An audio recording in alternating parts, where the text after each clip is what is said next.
जोहार साथियों, सांस्कृतिक बदलावों के ऐसे वीडियोस के लिए चैनल को सब्सक्राइब करें, लाइक, शेयर और कमेंट करें। आदरणीय जगमित्र रजदास सर, आपका स्वागत है। आपके अनुभव हम लोगों ने चित्रकूट में सुने थे और ऐसे भी आपके लेख आते रहते हैं, शॉर्ट्स जो छोटे लेख आलेख के रूप में आते रहते हैं, उसको भी हम लोग देखते हैं। तो आपका स्वागत है सर। आइए और अपना ये वक्तव्य शुरू कीजिए सर। आदरणीय रजदास सर। सभी भाइयों को सादर जय जगमित्र। जय जगमित्र सर। जय जगमित्र, जय जगमित्र। मित्रवर जी, आपका अभिनंदन, वंदन, आभार कि आपने समय दिया। मैं अपनी बात यहाँ से शुरू करता हूँ। सबसे निवेदन तो ये कर लूंगा कि मैं अभी एक शोध कर रहा था। जब मैं किसी चीज का शोध करता हूँ तो दरवाजा बंद कर लेता हूँ। मुझे खाने पीने की ख्याल नहीं रहता ना, मुझे ज्यादा दुनिया से मतलब रहता। तो वही गोल गोल हमारे दिमाग में भरा हुआ है, तो मैं उसी की भड़ास निकालूंगा और अनुमति आपने दे दिया है तो मैं बोलूंगा उसी पर। जब मैं चित्रकूट 31 अगस्त को वहां गया, देखा, तो हमारे मन में एक बात आई कि केवल कर्मकांड भर मात्र से हम सभी समाज को उठा न पाएंगे, क्योंकि हमारे समाज का जो धरातल है अभी, क्योंकि हमारे समाज के लोग स्वाध्यायी बहुत कम हैं, इनके पास लाइब्रेरी नहीं है, ये पढ़ने के बजाय अन्य कामों में ज्यादा व्यस्त रहते हैं, किताबों में हाथ नहीं डालते। तो जब तक हमारे सभी समाज का वैश्विक आधार न मिलेगा, इनको पता न चलेगा, तो एक न एक दिन हम कर्मकांड और पुरोहित को लेकर के उड़ जाएंगे, फिर भी मुझे खत्म कर दिया जाएगा। तो हम जब रास्ते में मैं चल रहा था तो मैंने देखा कि हमें बेसिक आधार अपने पुरोहितों को बताना पड़ेगा कि आपका बेसिक क्या है। जिस फाउंडेशन पर आपकी समाज की रचना हुई, जिस समाज की रचना हुई, वो आपका आधार क्या है। तो मैंने अध्ययन किया कि जैसे ब्राह्मण से जब पूछा जाता है कि आप किस आधार पर अपने को सिद्ध करते हैं कि हम ब्राह्मण हैं, तो वो क्या करते हैं, अपने किसी न किसी ऋषि का नाम बताते हैं और उनके अपने को वंशज सिद्ध करते हैं, फिर अपने को श्रेष्ठ साबित करते हैं। तो हमारे मन में ये आया कि क्या जो अन्य समाज है, क्या इनके पूर्वज ऋषि नहीं हैं? केवल सारे ऋषि ब्राह्मणों के ही हैं? क्योंकि ऋषि 400 ऋषियों ने मिलकर वेद की रचना किया है, तो 400 ऋषि तो इनके नहीं हो सकते। तो जब मैं उनसे संपर्क में आया तो पूछा कि आप अपने उन ऋषियों का नाम बताइए जिन ऋषियों के आधार पर आप अपने को गौरवान्वित समझते हैं। तो उनने गर्ग, गौतम, पाराशर, वशिष्ठ, मैत्रावरुण, अगस्त्य, मैत्रावरुण, यज्ञवालक, मैत्रावरुण, नारद, वामदेव, प्रथ, वशिष्ठ, मन्य, वशिष्ठ, सुहोत्र, भरद्वाज, अगस्त्य, इनका वो देवल, कश्यप, संगायन, सारभंग, इनका उनने नाम बताते हैं। जबकि गर्ग और गौतम इस समाज से बाहर हैं, इस समाज में नहीं आते, फिर भी वो अपने ओर खींचते हैं। तो मेरे दिमाग में बात आई कि क्यों न हम इन सारे समाज के पूर्वजों की खोज करें। जैसे पटेल किस आधार पर पटेल लिखते हैं, चमार किस बेसिक आधार पर अपने को चमार लिखते हैं, कुशवाहा किस फाउंडेशन पर अपने को, किस बेसिक आधार पर अपने को कुशवाहा लिखते हैं। तो इस पर खोज किया जाए, क्योंकि भारत जाति के जहर से डूब रहा है। तो इसलिए हमने इस पर खोज करना शुरू किया। तो मैं देखा कि मैं उस पर रिसर्च करने में लग गया। जब चित्रकूट से वापस आया तो मैं वेदों को और खंगालने लगा। वेद पढ़ा तो था, लेकिन इस हिसाब से नहीं पढ़ा था कि वेद में सामाजिक व्यवस्था क्या है। फिर मैं जब खोजने लगा तो उसी समय 17 सितंबर पहुंच गया। तो 17 सितंबर को विश्वकर्मा पूजा में और पेरियर स्वामी के पूजा में पेरियर नारायण जी की पूजा की जयंती को लेकर के लोग ये कई बातें लिखने लगे और उसमें बड़े बड़े विद्वान भी लटक मटक रहे थे। तो मैं भी YouTube खोल के देख रहा था शाम को, तो लोग ये कह रहे थे कि नारायण पेरियर की जयंती और विश्वकर्मा जयंती का ये काला सच करके ऐसे उल्टा सीधा लिख रहे थे। सच यह है कि विश्वकर्मा जयंती वह नहीं थी। विश्वकर्मा जयंती माघ त्रयोदशी को होती है। विश्वकर्मा के बनाए औजारों संसाधनों की पूजा है। पढ़े लिखे लोग भी इस बात को समझते नहीं हैं और कुछ का कुछ ऊपर ऊपर लिखते पढ़ते रहते हैं। उसी बीच में कानपुर के एक भाई थे, डिबेट चलाते हैं, तो विश्वकर्मा थे, अरविंद कुमार विश्वकर्मा। तो उन्होंने एक शब्द हमारे दिमाग में डाल दिया कि परशुराम ब्राह्मण नहीं है। मैं सुन करके और दंग रह गया कि ये क्या बोल रहे हैं, परशुराम ब्राह्मण नहीं है। लेकिन आगे फिर वो ना बता करके यहाँ छोड़ देते हैं, कहते हैं कि शोध का विषय है, और यही वो बात कह के छोड़ देते हैं। तो हमारे दिमाग में एक तो पहले संस्कारकों के बारे में बेसिक खोज में लगा ही था, और इधर परशुराम के बारे में जब बोल दिया तो हमारे दिमाग में और डबल उत्कंठा दौड़ गई। तो मैं इसकी शोध में लगा।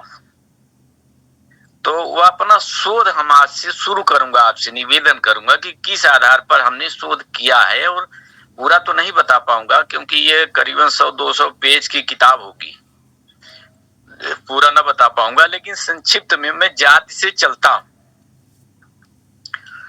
जाति किसी ने बनाया नहीं है, जाति हम स्वयं बनाए हैं। कैसे बनाए हैं? जाति 4 आधारों पर बनती है। पहला आधार है पूर्वज स्वरूप हमारे ऋषि। दूसरा आधार है देवता जिस पर हम आस्था रखते हैं, इष्ट। तीसरा आधार है हमारा राजा और राजा का वंशज। और चौथा आधार है कर्म। जब हमसे कोई पूछता था कि कौन हो, ये परिचय पर हम के कारण जाति बन रही है। ब्राह्मणों को हम दोष देते हैं कि ब्राह्मणों ने जाति बनाया। ब्राह्मण खुद ही जाति बनी हुई जाति में है, वो खुद जाति बनाया नहीं है, वो विप्र है, ब्राह्मण नहीं है। इस पर हम बाद में आएंगे। विप्र, द्विज, पुरोहित और ब्राह्मण, इस पर हम बाद में आएंगे। तो जब लोग पूछा जाता था आपसे कि आप कौन हो, तो आप अपने ऋषि का नाम बता देते कि मैं उसके वंशज हूं। फिर पूछा जाता था कि तुम्हारा इष्ट क्या है, तब आप अपने मान्य देवी देवता का जिस पर आप आस्था रखते थे, चाहे मनुष्य रूप में ही रहे हो, तो उनका आप नाम बताते थे। फिर कहां से आए हो, तो आप अपने उस राजा के राज्य का नाम या गांव बताते थे जहां से आप आए थे। फिर पूछा जाता था कि क्या करते हो, तो आप बताते थे कि मैं खेती करता हूं, शिल्पकारी करता हूं, व्यापार करता हूं। जो आप करते थे वो कार्य को बताते थे। कर्म भी आपके ऊपर थोपा नहीं गया है। कर्म को वेद सहज कर्म बता रहा है, सहज इच्छा बता रहा है, जिस पर आप अपने से स्वीकार किए हो, थोपा नहीं गया है। और ये जितने कर्म वाले समाज हैं, सबका जनक अंगिरा होते हैं। अंगिरा और बृहस्पति और भृगु और अग्नि, ये कर्म के खोजी हैं। जीविकोपार्जन के सारे साधनों की खोज इनने किया था। सबसे पहले इनने अग्नि की खोज की थी, इसके बाद संसाधन की खोज किया है, और जिसको जो पसंद आया वो उधर मुड़ गया। लेकिन हमारे आप सबके जो पूर्वज हैं, बेसिक हैं, वो ऋषि ठहरते हैं। अब ऋषियों को आज तक हमारी अन्य समाज अध्ययन नहीं की। मैं अभी बताऊंगा, ज्यादा नहीं, 2-4 जातियों के पूर्वजों का नाम बताऊंगा, सब न बता पाऊंगा। तो जब हम अपने पूर्वज का बेसिक समझ जाएंगे, हम सिद्ध कर पाएंगे कि हम भी ब्राह्मण हैं। क्योंकि ब्राह्मण जाति नहीं है, ब्राह्मण वंश नहीं है, ब्राह्मण किसी व्यक्ति का नाम नहीं है, ब्राह्मण कुल और गोत्र भी नहीं है, ऋषियों की पदवी है। जैसे भगवान, संत, मुनि, साधु पदवी है, उपाधि है, उसी प्रकार से ब्राह्मण एक उपाधि है, पद है। ब्राह्मणत्व कोई भी प्राप्त कर सकता है, ब्राह्मण कोई जाति नहीं है। और जितने ऋषि हैं सब ब्राह्मण हैं, क्योंकि पहला ब्राह्मण अंगिरा है और ज्येष्ठ ब्राह्मण बृहस्पति हैं, और सारे ऋषियों को ब्राह्मण कहा जा रहा है। तो ये जो ब्राह्मण अपने हिस्से में ओढ़ करके ब्राह्मण की चादर और ब्राह्मण बन रहे हैं, ये ब्राह्मण नहीं है। वेद इन्हें ब्राह्मण नहीं कह रहा है, इन्हें विप्र कह रहा है। तो विप्र और ब्राह्मण और पुरोहित और द्विज में हम बाद में आपसे निवेदन करेंगे कि ब्राह्मण नहीं है ये। तो पहले हमारे दिमाग में ये बात बैठ जानी चाहिए कि जो आज अपने को ब्राह्मण कर रहा वो ब्राह्मण नहीं है, विप्र है। हमारी सभी समाज को ये बात दिमाग में बैठ जानी चाहिए। दूसरा, उन्हें ये भी पता हो जाना चाहिए कि मैं भी ब्राह्मण हूं। तो जैसे इनसे पूछा जाता है कि आप कौन ब्राह्मण हैं, तो वो कह देते हैं कि हम दुबे ब्राह्मण हैं, पर उन्हें गलत बोल रहे हैं। वो दुबे ब्राह्मण नहीं, दुबे बान है, कुरी है, उन्हें विप्र ब्राह्मण कहना चाहिए। तो उसी प्रकार से हमें भी कहना चाहिए कि हम पटेल ब्राह्मण हैं, हम चमार ब्राह्मण हैं, हम नाऊ ब्राह्मण हैं। कर्म से हम परिचय दे रहे हैं, पर हम हैं ब्राह्मण। तो जैसे वो कर्म से विप्र हैं, पढ़ना, पढ़ाना, यज्ञ, पूजा पाठ कराना विप्र का काम है, तो वो विप्र हैं। पर पूर्वज हम हैं ब्राह्मण के, हमारे पूर्वज हैं ब्राह्मण ऋषि, तो हम हुए ब्राह्मण। तो केवल भारत ही ब्राह्मण नहीं होता, ईसाई, इस्लामी, बौद्धी सब ऋषियों की औलादे हैं। ब्रह्मा ने सुमेर सभ्यता चलाया था, उसी में इस्लाम और ईसाई पारसी बने हैं। तो ये पूरा मानव मात्र ब्राह्मण ठहरता है। ब्राह्मण को हम लोगों ने जाति और व्यक्ति में ले जाकर के छोड़ दिया। ये गलती हमारी ST SC OBC की है। ये गहराई में नहीं जाते, और गहराई में अध्ययन हो, सत्संग हो, विचार विमर्श हो, तब तो जाएं।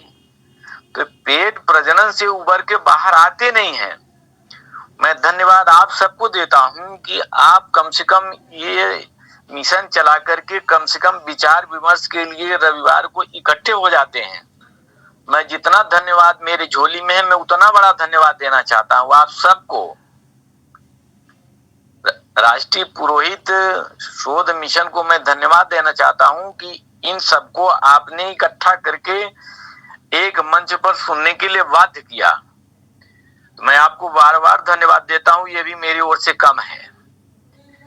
तो जब तक हम विचार विमर्श नहीं करेंगे और हम एक बुद्धिजीवों के सानिध्य में नहीं जाएंगे, अपने पूर्वजों पर हमें गर्व नहीं आएगा, तो हम आगे नहीं बढ़ पाएंगे। केवल हम श्लोक और कर्मकांड करके नहीं बढ़ पाएंगे, क्योंकि सारे मंत्र श्लोक यजुर्वेद से लिए गए हैं। कुछ ही मंत्र हैं जो अन्य जगह से लिए गए हैं। किसी ने कर्मकांड को बैठ के बनाया नहीं है, शास्त्रों से स्तुतियों को उठाया है और ले जा करके और एक मणिमुक्ता की तरह सजा दिया है, उसी का नाम इन्हें कर्मकांड रख दिया है। 11वीं शताब्दी से कर्मकांड सामने आया है, इसके पहले कर्मकांड था ही नहीं, दूसरे प्रकार के से था। पर इसमें धीरे धीरे पौराणिकता को ला करके, पुराणों की बातों को ला करके भेदभाव और तमाम गंदगियां डाल दी गईं। इसलिए डाल दी गई कि जब उनको पता हो गया कि सारा समाज अशिक्षित है, हम कुछ भी लिख देंगे, कुछ भी बोल देंगे तो सारा समाज मान लेगा।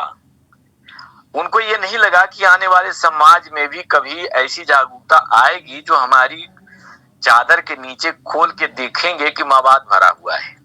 उनको ये कभी सोचा ही नहीं था। और यदि सच कहूं तो यदि दूसरे ब्राह्मणों की चादर हम खोल के उतार दें तो कोई विप्र भी नहीं ठहरेगा।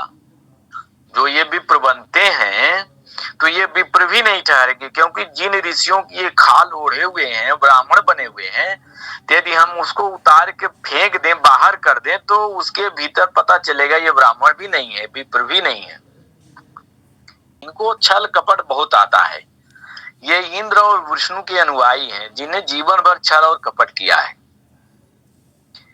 तो इनकी चाल को समझना सबके बस की बात नहीं है। खासकर हमारी एसटी एससी ओबीसी समाज बड़ी सरल सहज, ये बौद्ध अनुयायी रही है, ब्राह्मण के अनुयायी रही है। ये करुणा से भरे रहते हैं, दया से भरे रहते हैं, उदारता से भरे रहते हैं। इनके अंदर बहुत सरल विनम्र हुआ करते हैं, आर्द्र होते हैं। तो इनको उड़ाने में टाइम न लगेगा, इसलिए इन्हें फाउंडेशन देना पड़ेगा। भृगुवंशी ब्राह्मण जो वर्तमान का अपने कुल वंश वाला ब्राह्मण कहता है, ये ब्राह्मण नहीं है। यदि आप समझना चाहें तो ये रथकार है। रथकार वर्तमान में मैं विश्वकर्मा अर्थात जिसको बढ़ई आप कहते हैं, ये वो है। आप यजुर्वेद में पढ़ेंगे तो भृगुओं की खोज आप तब समझ पाएंगे जब पूरे यज्ञों में इन लोगों ने खोज करके और पूरे पात्र, वेद, शास्त्र, कुंड, मंडप इत्यादि की रचना की है। तब आप समझ पाएंगे, जब गहराई में आप जाएंगे तब। दूसरे इनके औजार हैं शंकराचार्य। दो ही इनके पास औजार हैं। तो शंकराचार्य अपने शंकर विजय में, शंकर भाष्य पुस्तक में खुद लिख रहे हैं कि नामुंदरी उनके पिताजी का नाम था, उनका गोत्र था नामुंदरी। वे त्वष्टा विश्वकर्मा है। त्वष्टा विश्वकर्मा ताम्रकार कहलाता है। तो ये शंकराचार्य की चादर ओढ़ करके, परशुराम की चादर ओढ़ करके ये अपने आप को सिद्ध करते हैं। जबकि इनके अगस्त्य और वशिष्ठ जो हैं, उर्वशी के दोनों लड़के हैं। तो दोनों की प्यारी थी उर्वशी, वरुण की और विश्वान की, दोनों की। तो यही नहीं कन्फर्म है कि ये विश्वान का अगस्त्य है कि वरुण के हैं, और यही भी नहीं कन्फर्म हो रहा है कि वशिष्ठ विश्वान के हैं कि वरुण के हैं। इसीलिए इन्हें मैत्रा वरुण कहा जाता है। मित्र माने विष्णु होता है और वरुण माने ब्रह्मा होता है। मतलब इनके बाप का जुड़वा नाम चलता है। तो एक बालक कभी दो बाप के नहीं हो सकते, लेकिन एक रात में एक नारी दो जगह यदि ड्यूटी लगा करेगी तो कंफ्यूज तो रहेगा ही। इसलिए इस कंफ्यूजन में उन्हें मैत्रा वरुण, मैत्रा अगस्त्य कहा जाता है। अगस्त्य मैत्रा वरुण, वशिष्ठ मैत्रा वरुण कहा जाता है। यदि इस सच्चाई को भी हमारे भाई समझ जाएं तो वो भी हवा में उड़ जाएंगे। हमको उड़ाने चले हैं, वो खुद ही उड़ जाएंगे। फिर भी यदि उनके पास अभी औजार है, ये झूठा औजार है। हमारे पूर्वजों के पास, हमारे पीढ़ियों के पास पटेल है, चमार है, धोबी है, तेली है, कलार है, इनके पास अभी औजार नहीं है। ये निहत्थे हैं, जबरदस्ती की लड़ाई लड़ते हैं, सुनी सुनाई बातें, ऊपर चुपर की बातें जोड़ जाड़ करके भिड़े रहते हैं।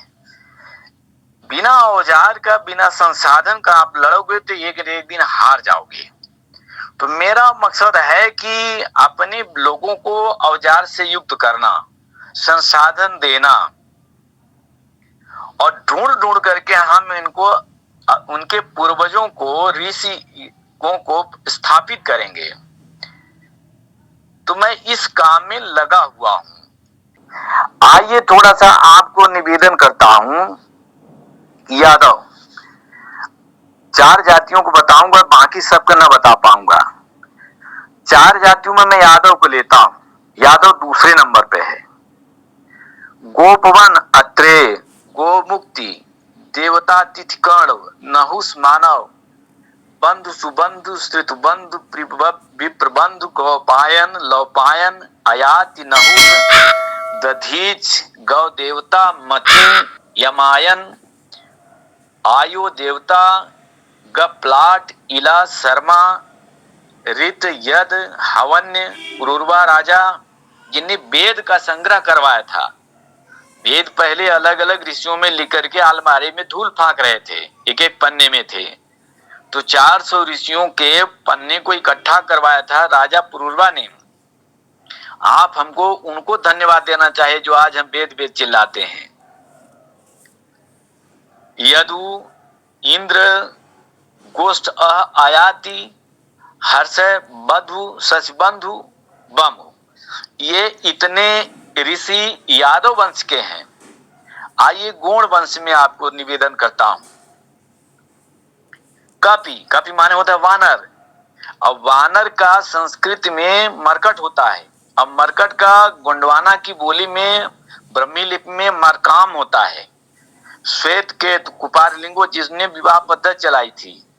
कुसुरु बिंद देवश्रवा विश्रवा जिसके रावण वंशज हैं। कुमार, तो कुपार को इन लोगों ने कुमार लिख दिया है और नंदी को इनने वृष लिख दिया है। बनाकर राक्षस को वेद देवता बता रहा है।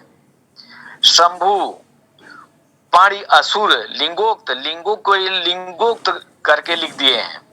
द्रविणोदा, द्रविण का अर्थ होता है द्रविण धन संपत्ति वाला।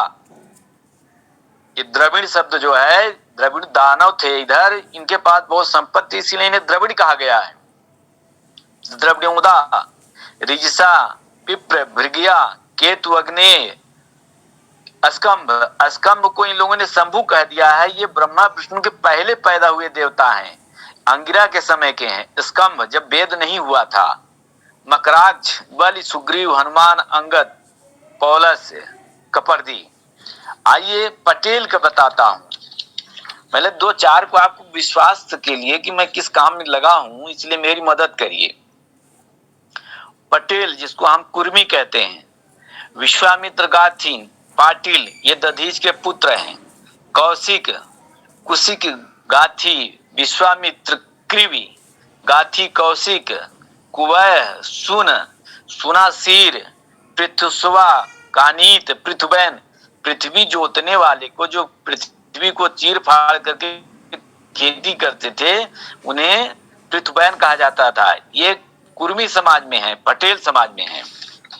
आइए चमार में आपको थोड़ा सा फिर आगे बढ़ता हूं।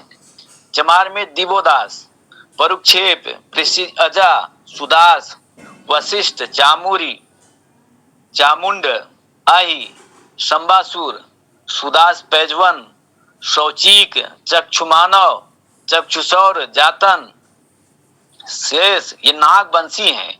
ये क्रतु के बच्चे हैं। इनके बाप का नाम भी कश्यप है। शेष वासुकी तक्षक धृतराष्ट्र ये नागवंशी हैं। सुरमा आस्तिक कलीय नाग आर्यो नाग चतुरंग चमू नामुची धिया जूता, मतलब ये त्वचा का काम करने वाले, गाय के चमड़े का काम करने वाले बाद में बनते हैं। तो ये कर्म वेद इन्हें नहीं कह रहा कि तुम ही करो, जिसको रुचि लगी वो करने लगे। तो इस प्रकार से मैंने थोड़ा सा ये 4 जातियों के पूर्वजों को ऋषियों को आपसे निवेदन किया। अब हम आगे बढ़ते हैं। 4 जातियों की हमने वेदों में इनके ऋषि ढूंढे।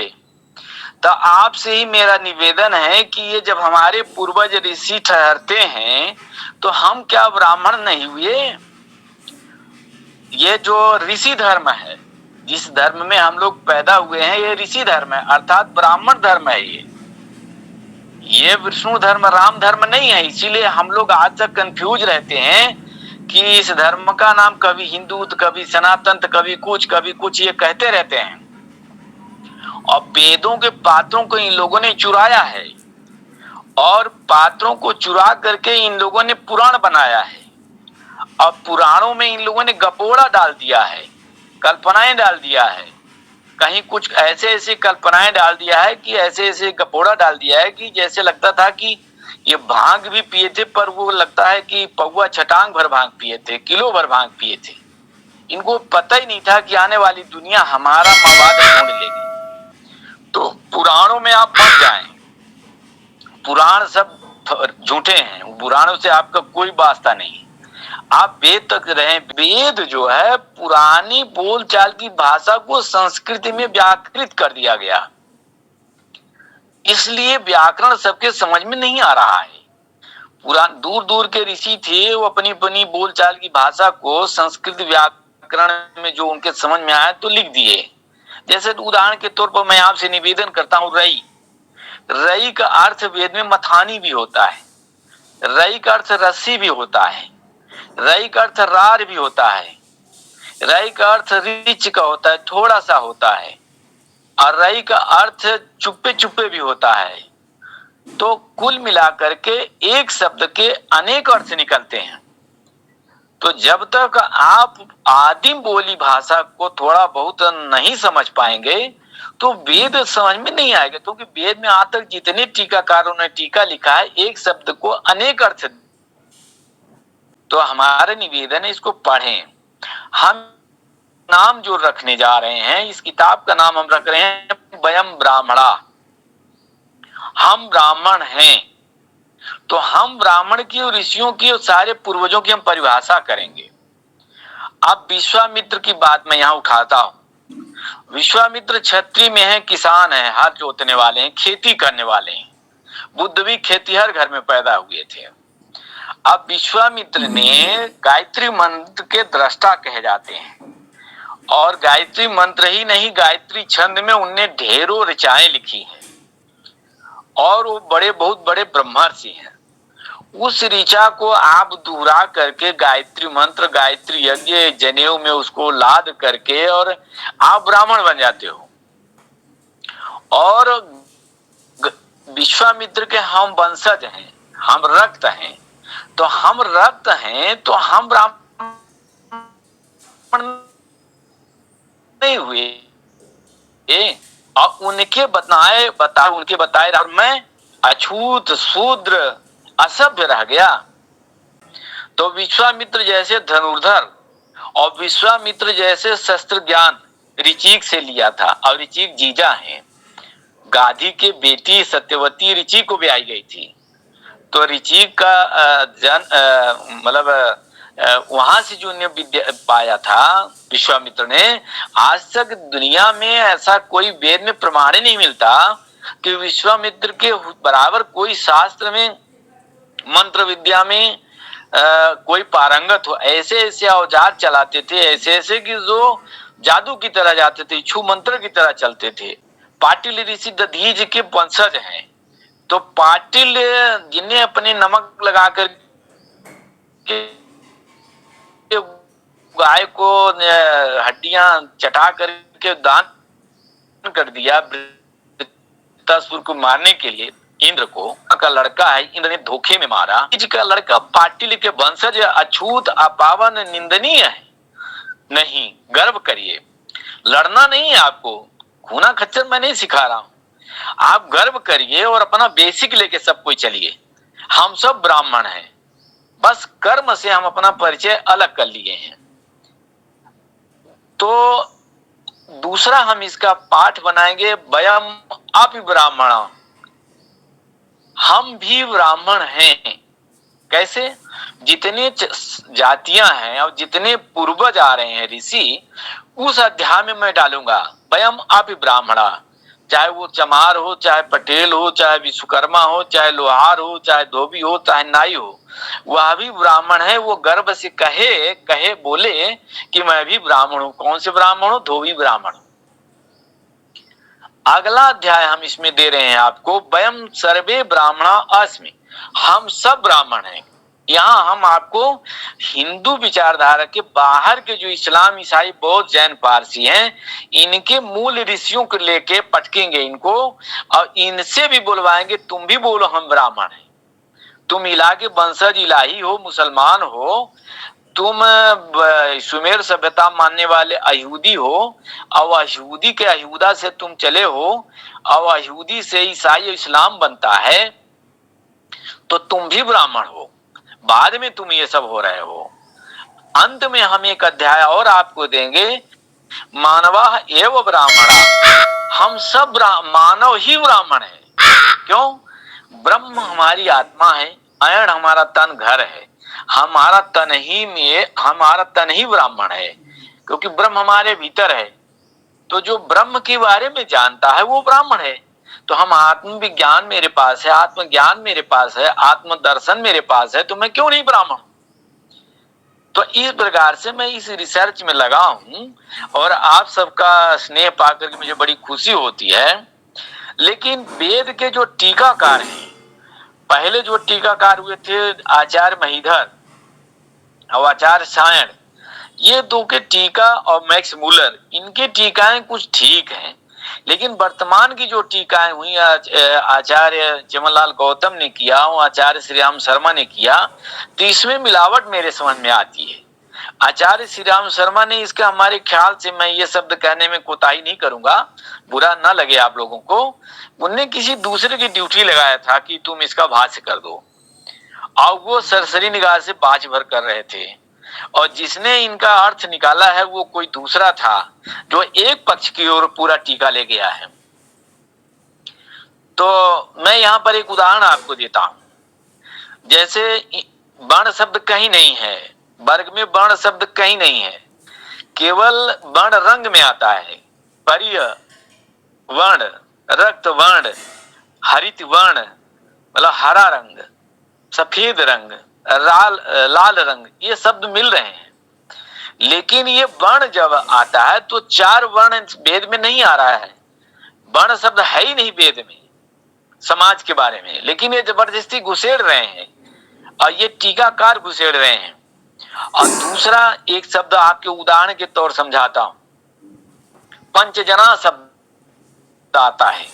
तो पंचजना शब्द होता है, इसमें 5 होते हैं, तो ये 5 वर्ण बना देते हैं। इसमें ब्राह्मण, क्षत्रिय, वैश्य, शूद्र अलग से टीका में लिखते हैं और अगला निषाद लिख देते हैं। तो निषाद लिख देते हैं जिसे भेल कहते हैं।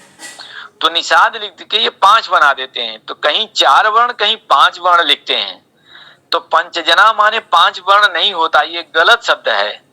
ये जबरदस्ती टीका में घुसेड़ घुसेड़ के प्रचारित ये अपने गाल बजाते हैं, और हमारे जो ST SC OB हैं इन्हीं के सुन करके मान लेते हैं, जबकि वो हमेशा झूठ के सिवा, कपट के सिवा कुछ नहीं बोलते। चाहे कथा सुना रहे हो, चाहे भागवत सुना रहे हो, चाहे घर में बैठे हो, चाहे आपके आंगन और दरवाजे में बैठे हो, ये हमेशा बनावटी छिपी बातें बताते हैं। अब यहाँ पर एक प्रमाण आप देखिए, पवमाना पंचजना पुरोहिता, मतलब पव माने पवित्र, पंचजना पुरोहिता। तो ये 5 जन अपुरोहित शब्द क्यों लिखा हुआ है? 5 जन ये कौन है जो पुरोहित हैं, जो पवित्र ज्ञान दें, जिससे संसार का कल्याण हो? तो ये पवमाना पंचजना पुरोहिता, तो ये 5 जना कर कोई यहाँ 5 वर्ण बना देते हैं, ब्राह्मण, क्षत्रिय, वैश्य, शूद्र और निषाद। ये अपनी मनमानी करते हैं। इनको इतना अधिकार महसूस है कि हम कुछ भी बोलते जाएं, कुछ भी लिखते जाएं,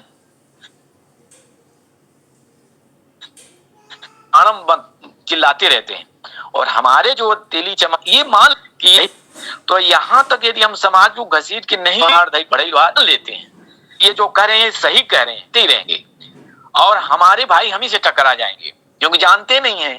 तो निवेदन हमारा ये है कि ये जो वेदों को पढ़ा जाए, जितने भाष्य टीकाएं जितकी मिले तो लिया जाए, खासकर यजुर्वेद कर्मकांडियों को तो पढ़ा ही जाए, वो पढ़े ही। और अथर्ववेद में विवाह प्रकरण है, सभी कर्मकांड बैठे हैं, इसलिए मैं बोला विवाह प्रकरण है। जन्म, विवाह, मृत्यु 3 पर आप ज्यादा फोकस करते हैं। तो विवाह प्रकरण में जब कन्या को पति के पास भेजा जाता है तो सुमंगली लिखा जा रहा है। तो सुमंगली का मतलब होता है मंगल कारिणी, और आप यहाँ सुमंगली का मतलब सिंदूर लगा रहे हो। तो कन्या में तो सिंदूर लगा रहे हो, लेकिन रहे हो, तो ये तो शादी अधूरी हो गई। फिर सुमंगली वेद नहीं कह रहा है कि सिंदूर लगाओ, मंगल कारिणी कह रहा है। आइए हम वेद में चलते हैं। अब वेद में आप आइए, ब्राह्मण, विप्र, पुरोहित और द्विज, इन चार को आपको अलग अलग अर्थ करके समझना होगा। ब्राह्मण, ये ब्राह्मण नहीं है, ब्राह्मण ऋषि है जो तपस्वी है, त्यागी है, योगी है, वैरागी है, कहीं रिसर्च कर रहा है, दार्शनिक है, तपस्वी है, संसार को कल्याण दे रहा है, करुणा से भरा हुआ है, दया से भरा हुआ है, समता से हो सकता है, जीव मात्र ही नहीं, कर्ण मात्र तक वो श्रेष्ठ मान रहा है, वो श्रेष्ठ है, ब्राह्मण। वह ऋषि हो सकता है, संत, वरिष्ठता, नीच, अछूत, इनके मन में इतनी कुटेव है, इन्हें हम कैसे ब्राह्मण मान लेंगे? ब्राह्मण की इतनी छोटी परिभाषा इन व्यक्तियों में हम जोड़ करके ब्राह्मण को हम कुचल देंगे क्या? ये ब्राह्मण नहीं है। हमारे पूर्वज, हमारे ऋषि ब्राह्मण है, और ये विप्र है। विप्र का काम है पढ़ना, पढ़ाना, पूजा पाठ कराना, तो ये विप्र है, ये ब्राह्मण नहीं है। पुरोहित, पुरोहित कोई भी हो सकता है। पुरोहित का मतलब होता है यज्ञ से, टोना से, जादू से, फूंक से, कर्मकांड से, संस्कार करा करके, दान दे करके, दक्षिणा दे करके, मतलब समाज का भला करना, रास्ता दिखाना, भटकू को आगे बढ़ाना, गिरू को उठाना, चाहे वो जड़ी बूटी की दवा दे से ठीक हो जाए,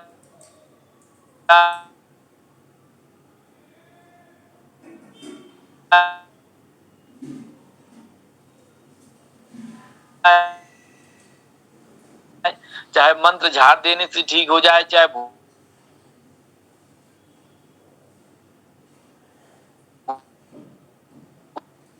भगा दे, जिस रास्ते से समाज का भला हो, द्विज वाले को हम पुरोहित, जिन्हें बनाया पहना देते तो वो द्विज बन रहा है, ना कि वो ब्राह्मण बन रहा है। वो बनता, वो ब्राह्मण कहाँ है, होता नहीं वो।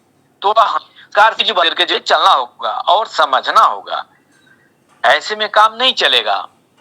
तीसरा एक और आपसे हम निवेदन करेंगे, जो मेरे दिमाग में भरा हुआ है, जिस पर मैं रिसर्च कर रहा हूं, वही आज भड़ास निकाल रहा हूं थोड़ा सा। आप गोत्र की बात करते रहते हैं कहीं कहीं, गोत्र, कुल,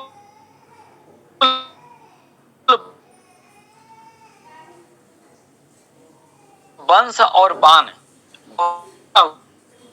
जैसे हमारा गोत्र जो है ऋषि है, तो ऋषि को, ऋषि से हम जन्मे हैं, गोत्र का मतलब से जन्मा हुआ, सहज कर्म करता हुआ वह हमारे ऋषि ने जो हमें कार्य बताया, जो कर्म सिखाया, उसको हम करते हुए जा रहे हैं, चाहे खेती का हो, चमड़े का हो, जो भी हो। तो गोत्र का मतलब ये होता है, गोत्र का जो हेड होता है, आधार जो होता है, ऋषि होता है, राजा नहीं होता। आप, हम सब जितने हैं राजा से अपना वंश ढूंढ रहे हैं, इसीलिए हम फेल हो रहे हैं। राजा आज हुआ कल नहीं रहेगा, आधे समय में ही मार दिया जाएगा, जंगल में पलायन कर जाएगा, उसकी राज छुड़ा ली जाएगी, दूसरा राजा हावी हो जाएगा, उस राजा की नीति समाप्त कर दी जाएगी, नया राजा आएगा, उसकी रीति चलेगी। तो यदि आप राजा से अपना वंशावली ढूंढेंगे तो आप फेल रहेंगे, कभी भी आपको सही रास्ते पर जा ही नहीं सकते। राजकाज एक अस्थायी व्यवस्था है, राजा एक प्रदत्त पद है। आज राजनेता को आप वोट देके पद दे दिए और कल वो जो सड़क हो जाए तो कोई उसके आगे पीछे नहीं रहता। तो उसी प्रकार से राजा होता है, तो राजा देती, राजा पर जो गर्व कर रहे हैं, जैसे, और खास कर एसटी में खड़ा हो जाता है, वो अपना इतिहास राजाओं से जोड़ रहे हैं, वो कर रहे हैं, इसीलिए आप फेल हो रहे हैं। तो राजाओं से इतिहास न जोड़े। राजा जो होता है हमारा वंशज हो सकता है, मतलब कुल हो सकता है, लेकिन गोत्र नहीं हो सकता। तो राजाओं से इतिहास जो जोड़ रहे हैं, और राजाओं को जो देख करके और समाज में अपने को श्रेष्ठ साबित करना चाहते हैं, कभी नहीं कर पाएंगे। राजा एक अस्थायी व्यवस्था है, राजा समाज का निर्माता नहीं है, राजकार संपदा संसाधन का निर्माता है, सुरक्षा का निर्माता है। तो उससे हमारा वंश नहीं चलेगा। कुल, कुल पूर्वज से हम लेते हैं, राजा से आप अपना कुल ले सकते हो। जैसे आपके कुल में कोई राजा पैदा हुआ तो आप कुल लेके चलोगे तो उपजातियां बन जाएंगी। जैसे पटेल में 70 या 72 उपजातियां हैं, तो ये उपजातियां उन राजाओं के नाम से चली गई। लेकिन गोत्र जो है आपका कश्यप गोत्र, कौशिक ही होंगे, विश्वामित्र ही होंगे, पाटिल ही होंगे। तो ये कुल और गोत्र में फर्क करिए, इसको समझना होगा। और तीसरा आप वंश, वंश बाप से चलता है, बाप नहीं होगा तो बेटा पैदा ही नहीं होगा। तो यदि बाप पैदा हुआ है, बाप है, तो उससे जो औलाद आती है वो वंश कहलाती है। तो वंश का जो फाउंडेशन है, जो जड़ है, वो बाप होता है। और चौथा होता है बान। बान माने कूली। जैसे आप कहीं चले गए, आप रिवर्स चले गए बॉम्बे, तो आप रिवाड़ी बोलेंगे, वहां रिवैया बोलेंगे। आप प्रस्थान कर गए कहीं दूसरी जगह बस गए, तो उस गांव घर का आप नाम बोलते हैं, तो वो कूरी होता है, ना कि वो वंश, ना वो गोत्र है। तो हम समाज में उठेंगे गोत्र से, कुल से ना उठेंगे, और न वंश से उठेंगे, और न कूरी से उठेंगे। तो हमें सबको अपने गोत्र की जानकारी होनी चाहिए। जब तक आप ऋषियों की ओर नहीं जाएंगे तो हम नहीं उठ पाएंगे। तो वेदों में इन लोगों ने टीका लिखा है, इतना गंदगियां भर दी है, इतना अनर्थ कर दिया है कि अब आप सही ढंग से वेद में घुसेंगे तो आप परेशान हो जाएंगे। तो मैं निवेदन यही करूंगा, अपनी बात यहीं से समाप्त करूंगा। आप लोगों को मैंने बहुत समय ले लिया, तो अब ये अपनी बात को समाप्त करूंगा। और यदि ये बात अच्छी लगी हो तो स्वीकार करें और इसमें अमल करें। और कुछ जातियां, जो 42 जातियों के अलावा हमें जात की जरूरत है, आप जानते हो, तो कृपया हमारे व्हाट्सएप पे डाल दें। आपके बिहार तरफ की कोई जातियां हैं, राजस्थान की तरफ की हैं, महाराष्ट्र की तरफ की हैं, मैं वेदों में ढूंढूंगा उनके पूर्वजों को, और कहीं न कहीं मैं संगत बैठाऊंगा उनके नाम से, पूर्वज के नाम से, उनके जात के नाम से, पूर्वज के नाम से, उनके कर्म के नाम से और राजा के नाम से मैं संगत बैठा करके उनको सिद्ध कर रहा हूं कि ये आपके पूर्वज हैं। तो इन्हीं शब्दों के साथ हम अपनी बात को यहीं विराम देता हूं। आपका बहुत समय मैंने ले लिया। बहुत अच्छा, आपने बहुत अच्छे से आपने समझाई है चीजों को। जो गूढ़ बातें हैं उनको सरल भाषा में आपने समझाया है आचार्य जी। और सचमुच में आप हमारे हम सबके मित्र हैं। आप कहते भी हैं मित्रवर, हम सब आपको अपना मित्र मानते हैं। मैं चाहूंगी कि रजदास जी अपना हमें दर्शन करा दें। और आपने बहुत महत्वपूर्ण बात बताई है। मेरे पास कुछ किताबें हैं जिसमें कुछ जातियां दी है, मुझे मालूम नहीं है कौन सी जातियां हैं, हो सकता मैं आपको भेज दूं, लेकिन आप अपने दर्शन भी करा दीजिए। आपने बहुत ही ज्यादा अच्छी बातें बताई आज। तो दर्शन इसमें व्हाट्सएप इसे आप इसमें चाहती हैं? कैमरा आप एक बार कैमरा भी आप चला दें। आप आए थे, अलका दीदी नहीं आ पाई थी, मिली है। बहुत गहरी बातें, बहुत गहरी जानकारी जो आज तक कहीं नहीं सुनने को मिली। तो इतनी गहरी बातें बड़े ध्यान से लोगों ने सुना, और बड़ा अच्छा हो कभी सनिग्ध मिल जाए तो ये बहुत ही अच्छी सौभाग्य होगा हम सबका। जब कैंप फिर होगा तो हम जरूर व्यवस्था करेंगे। और चित्रकूट में भी आए थे मित्रवर जी, 2 दिन का समय दिया था आपने मित्रवर जी ने। तो जो लोग चित्रकूट आए थे उन सभी को उनसे सत्संग करने का मौका मिला था जी। हम आपको अमरकंटक में व्यवस्था बना रहे हैं आप सबको बुलाने के लिए। अलका दीदी आपका माइक अनम्यूट करिए। तो आप सब पधारेंगे, थोड़ी तैयारी कर रहा हूं अभी, तो आप पधारेंगे। इन्हीं शब्दों के साथ हम अपनी वाणी को विराम देता हूं। सभी भाइयों को सादर जय जगमित्र, बार बार जय जगमित्र जी, जय जगमित्र बहन जी को बार बार जय जगमित्र। बहुत ही ज्यादा सही जानकारी दी। पढ़ा लिखा होने के बावजूद भी हमको नहीं आती थी ये जानकारी। बहुत धन्यवाद। आप वो जो जात की बात कर रही हैं, कृपया हमको भेज दें, क्योंकि मैं शोध में लगा हूं। मुझे अभी 1.5 महीने हो गया, अभी 2 महीने और लगेगा टाइम। इसके बाद मैं पुस्तकाकार करूंगा। तो आपसे मेरा निवेदन है कि यदि ऐसी कोई जानकारी आपके पास है तो जरूर भेज दें। जो बड़े बड़े वैज्ञानिक होते थे, एक बात कह के बंद करूंगी, जो बड़े बड़े वैज्ञानिक होते थे अपने इसमें, जब वो कोई रिसर्च करते थे, कोई अनुशोध करते थे, तो वो आप ही की तरह कमरे में बंद हो जाते थे, किसी पे ध्यान नहीं देना, सब भूल जाते थे और अपने काम में लगे रहते थे। आपका बहुत स्वागत है और आपसे बहुत ज्यादा सीखने मिला। मैंने सब नोट किया है पूरा आज। धन्यवाद सर। जी जी जी, ठीक है बहन जी, सादर जय जय।